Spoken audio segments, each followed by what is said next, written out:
Hello, and welcome to another episode of the Coffee with Coaches podcast. I'm your host, Kevin, and today I am talking with Vicky Knee.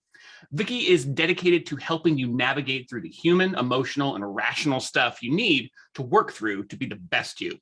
You'll often find her sharing information that she finds helpful, practical, and simple to implement. Very important point. Vicky's coaching specialties include life, business, mindset, transformation, CBT, cognitive behavioral therapy. There's really not much she doesn't have something to help you with. So, Vicky, thank you so much for being here today. Welcome to the podcast. Kevin, thank you so much for inviting me. I'm looking forward to this. Awesome. Yeah, we talked a little bit before I hit record just for the audience, and Vicky's delightful. And I feel like I could have talked with her for an hour or two before even hitting record. I might have forgotten. It might have suddenly been the afternoon here on the West Coast before I realized what was going on. So we'll just give you a taste of what Vicky has to say. Let's start at the beginning, Vicky. How did you discover maybe that you were already a coach or that you had certain attributes that just made you like a coach in character? And then how did you move from that discovery realization into the coaching business? Yeah. So I think that almost all coaches are just natural born coaches inside, but what differentiates the good ones from maybe the less effective ones, I won't say bad ones, is the training and actually recognizing that coach inside of you needs to get out and express itself. So I have been self-employed as a small business owner since the early 90s, late 80s. Yeah, I know I'm actually older than I look.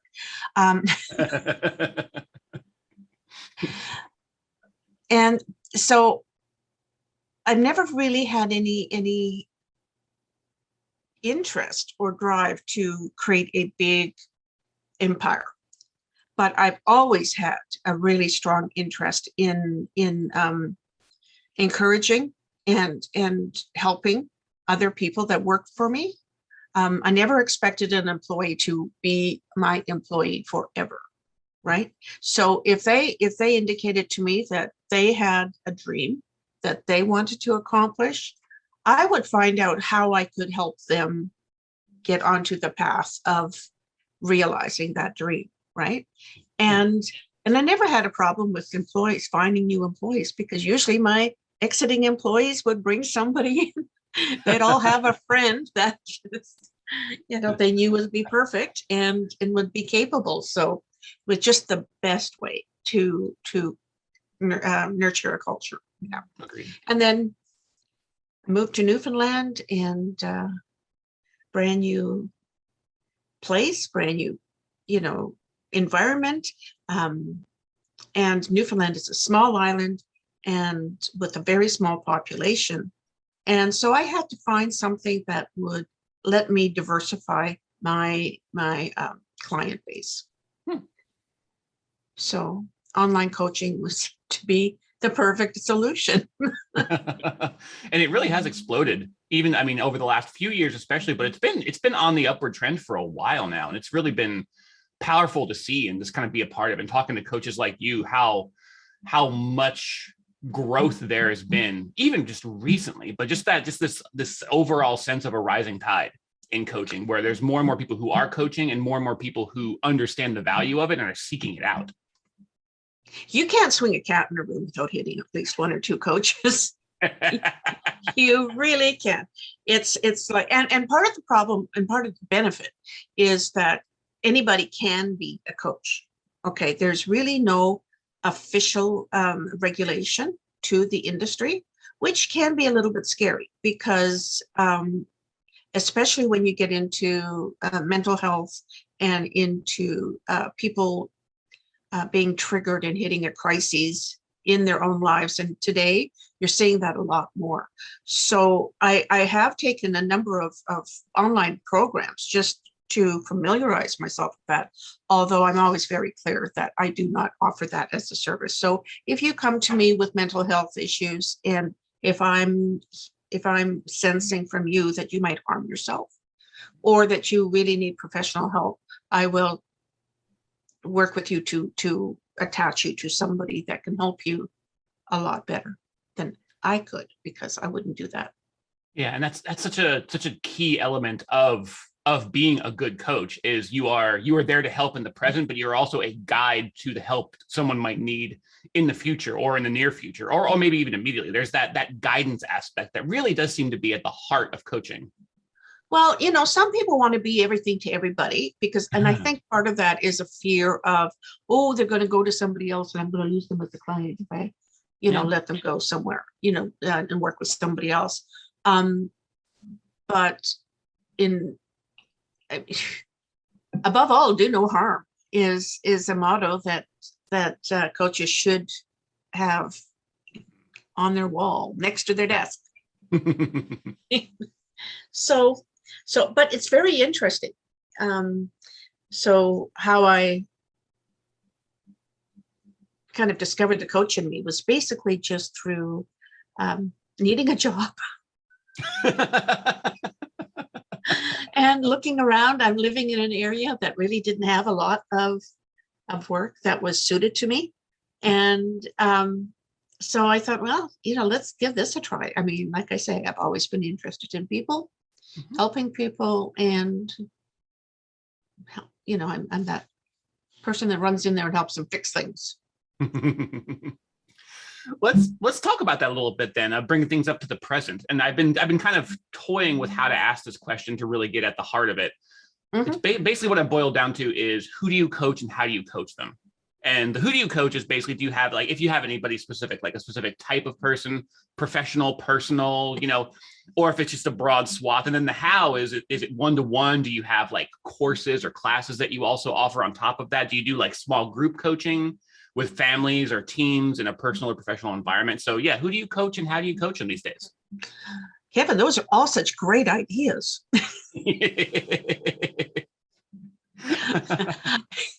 I coach people on a one-to-one basis. Excuse me. And I do that because I want to make sure that I'm applying the right tools, the right methodology to help them achieve their goals. So if you come to me with an issue, a goal that you want to achieve, and you've just been sort of bouncing against that glass ceiling ahead, in front of you, or and you're just always coming up against the same problems. You're kind of losing a little bit of confidence because you're not having the greatest success. I mean, there could be a whole bunch of issues. So the first thing I do with them is have a conversation so that I can find out exactly what is it that you feel is holding you back, and what do you want? Where do you want to be? Like, where are you heading? What can I help you achieve? And I sort of I always leave it to my clients, because although I've spent a lot of money in training, I also recognize that you really are the one that knows, that has those answers inside of you the best, right? Is that noise going to be a problem? That's my washing machine telling me. Oh, no, I don't hear a thing. Actually, the microphone must be filtering it out perfectly. So they'll cut this part out. I'm just going to close the door because I'm hearing. Oh, sure, go ahead. Yeah. And quite frankly, that's one thing that I've really loved about the online everything, but I mean online coaching too, is like we're in each other's homes, and granted we're in our professional spaces, but we're in each other's lives in a way, like digitally, that we haven't been before. And so cats will run across keyboards, and kids will come in and ask for a snack, and then water heaters kick on. I've got a water heater over here off to my right. That's just every once in a while it kicks on at just the right time. Absolutely. Okay. So do you want me to just start that answer over again? Oh no, you can pick up right where you left off. This is actually this is good. This is good. Like I like people to experience what it's a real conversation. I mean, this is what coaching's like too. It's a real, and especially yours, the one-to-one, where you're digging in there, identifying what's going on, rolling with the punches, figuring things out. And yeah, I think this is very genuine. Exactly. Yeah. And also, like I say, you've got all of the answers inside of you. I'm just the, I guess, the archaeologist that is searching for them and digging them out and exposing them, to the light of day. So, and you also know what will work and what won't. So I credit my clients with a lot of self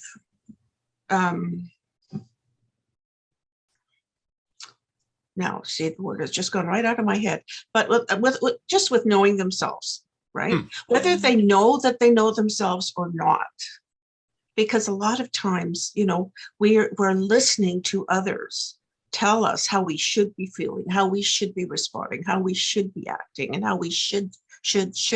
And that old saying, you don't should on anybody. Mm-hmm. Right?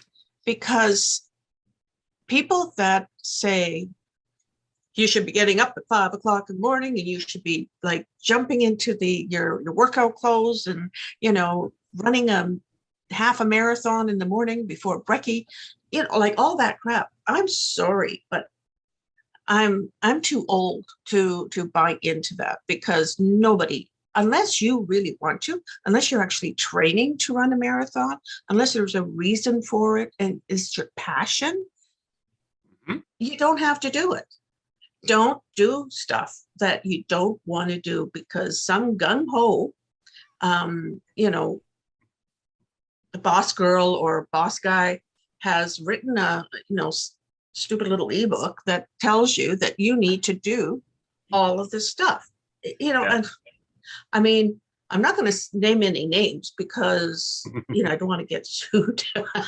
And there's too many names to name. It's and there's thousands. Yeah.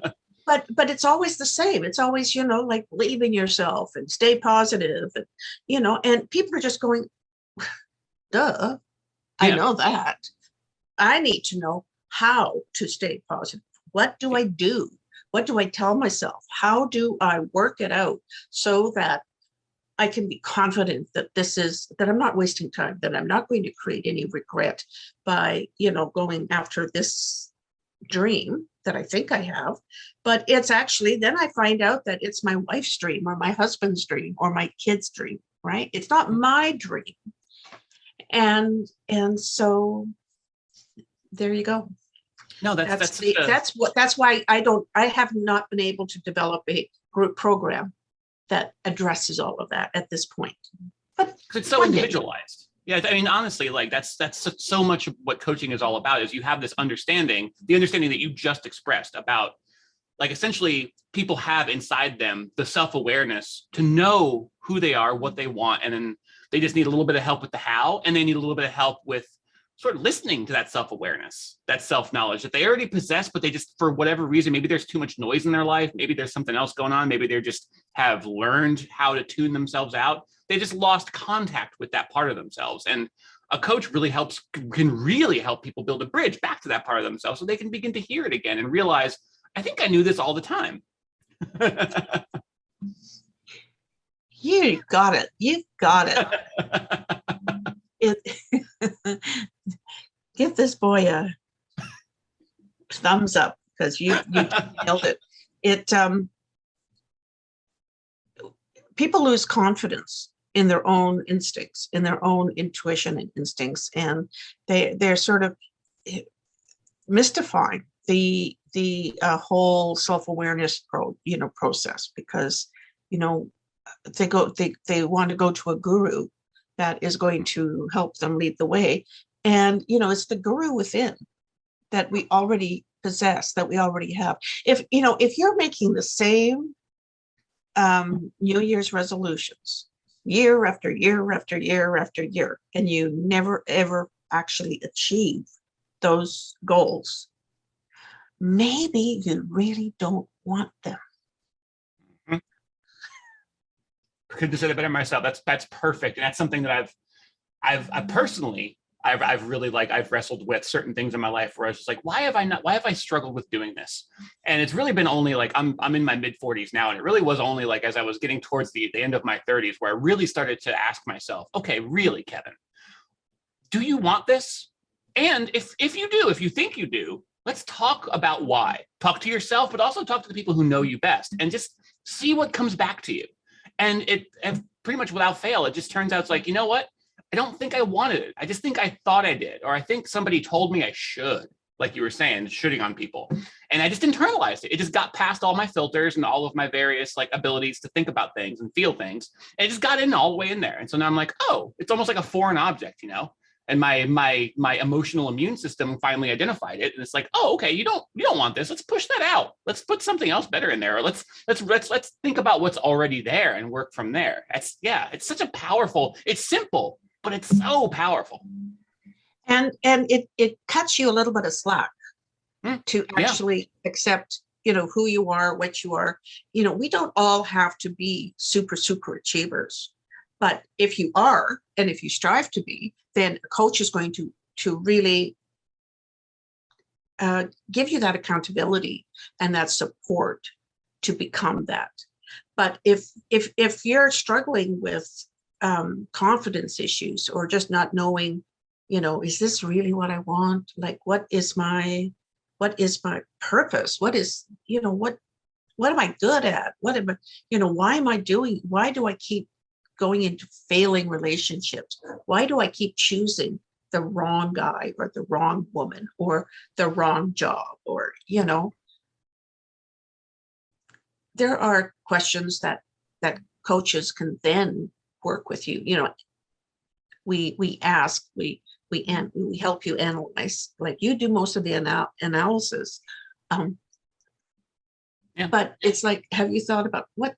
So why do you think that? Do you still do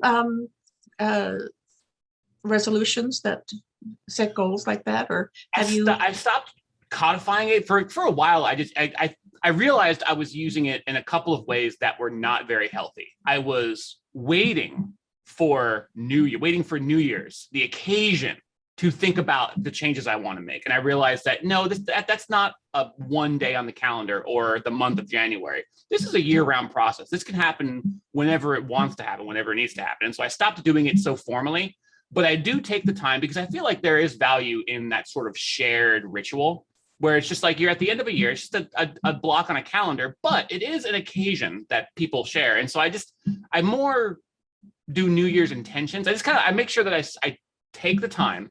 If I maybe I've been putting it off or whatever, maybe I haven't done it in a month or two, but I make sure that I take the time to just look back at the year that passed, look forward to the year to come, and then really sit with who I am at that moment, who I am now, and just think about what I want my life to feel like what directions I want to be going. And that's really changed a lot for me. That is fantastic. And you came up with this all by yourself? I kind of just figured it out. Yeah. I was like, you know what? I'm realizing what's not working. I don't want to ascribe. I don't want to do the outside thing where I'm ascribing to somebody else's method. I'm like, I know I need to figure some of this out on my own, and that I'll be able to tell what's working and what's not working. And as I need help or as I want clarity, I can borrow other people's lenses to help maybe focus my own light a little bit, Absolutely. You see, you're just demonstrating the guru within, just like that. Right? I mean, that is proving my point. Yay. Well, we've already been chatting for a while. I want to make sure that you have a chance to tell our audience where they can meet you, where they can have conversations like this with you, where they can find you online, and also where you like to connect. I mean, obviously a website of your own is a great way for people to find out more about you, but do you have like a preferred social media as well, where you like to connect and engage and start conversations? Oh gosh. Well, I've been online for a long time. My website can just basically tell you all about me, right? And about what I do. It's not really a place I connect with unless you comment on one of my blogs or do the contact me, thing, right? But people can either email me, they can message me.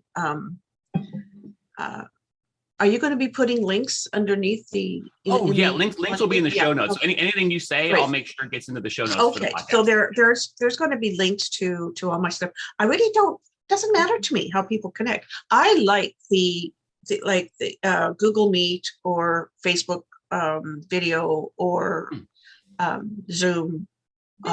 Even LinkedIn now has a video feature, right? Yes, they So do. if you're messaging, you can just hop onto a video like call, and it's live and it's back and forth. It's just like a chat like this. So yeah, no, it doesn't really matter to me, because if I'm open, I have all of these channels coming to me. They all hit the same spot, so it's not that complicated. Yeah. All roads lead to Rome. All roads lead to Vicky Yes, Knee. yes. And you have a very easy name to search for, Vicky Knee. It's very simple and also very That's right. unique. It's Vicky with the Y. Vicky with a Y, and knee is in head and shoulder, knees and toes. Yeah, Knee. So VICKYKNEE .com. And all of my links are on that site. Mm-hmm. So, if you go there, or if you go to my LinkedIn page, it depends on, where we know each other from, or whatever, the person's most comfortable platform is. Yeah. Wherever you guys are at, just look for Vicky and you'll find her and reach out. It's yes, I got to tell you, we talked a little bit before, we'll talk a little bit after, but just in the last half hour of getting to chat with Vicky, I'm both excited and relaxed, because it's like the conversation is stimulating. How nice. I don't want to blow smoke up your butt, but you exude a sort of calm wisdom. You really do. And it's present in everything that you say and you do, the way you hold yourself, the way you speak. And so it's just lovely. And I couldn't recommend it highly enough. Reach out to Vicky. Find her. That is absolutely lovely. Can I take that clip and use it in my Sure. I'll be spreading this podcast everywhere. Well, thank you so much again for being here, and thank you to the audience for listening, and we will talk to you again very soon. Well, I hope so. Okay. Even if you just want to have a chat, we don't have to have that recorder happening. Just a chat.